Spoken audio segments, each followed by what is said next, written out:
The state's plan to shut down Dillingham Airfield operations this summer is leaving more than just the aviation tenants in limbo.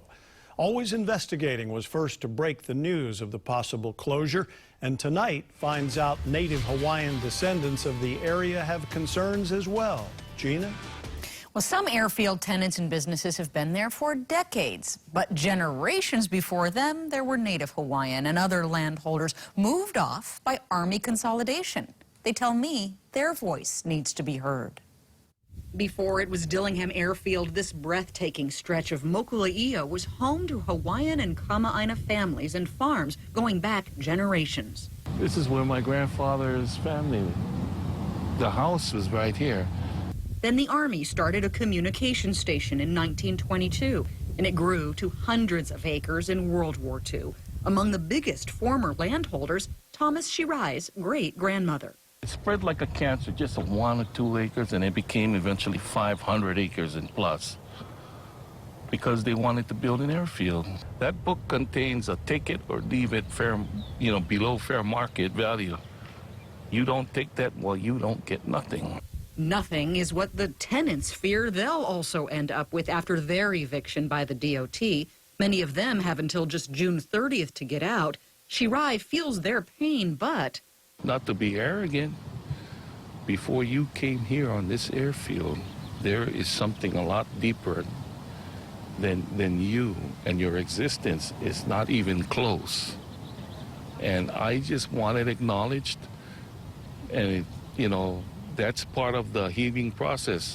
KHON2 was there in 2007 when Shirai reinterred his great-great-grandmother's Evie, which had been unearthed in a Dillingham sand mining operation.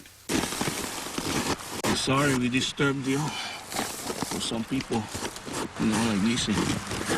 So now you're back at home. And now he's calling for a more thoughtful approach than the abrupt closure by the state.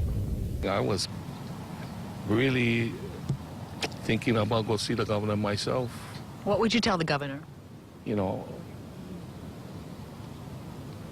Whatever decision that's going to be made with all those people, I want to have a seat at the table, which I deserve on behalf of my family and all the other ancestors and other families that were here.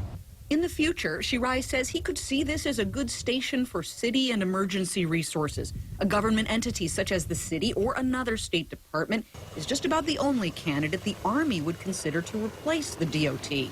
The Army tells me they're working through the DOT's lease termination and that they're empathetic to the community's concerns and will fully consider any future proposal from government agencies to resolve the issue. What do you think of the city being a potential sponsor? I think, of course, we have to look at all options on the table, and moving forward, we would have to have a lot of discussion about that. And so then again goes to the idea of having an extension of time. That's a plea City Council member Heidi Tsuneyoshi and other state lawmakers have made repeatedly to at least give any potential replacement agency time to make a bid. But the DOT tells me it isn't prudent to respond to hypothetical scenarios and that they're continuing talks with the Army and FAA on the June transfer.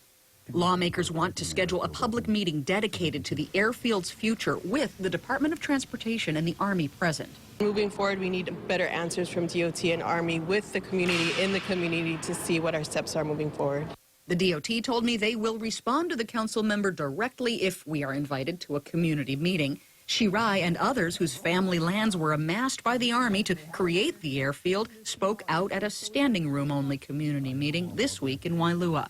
I want to be a part. I feel that I have been left out of this process. Now, we'll follow up on any potential community meetings and options that arise ahead of the June 30th Dillingham Airfield closure. Gina Mangieri, KHON2 News, always investigating.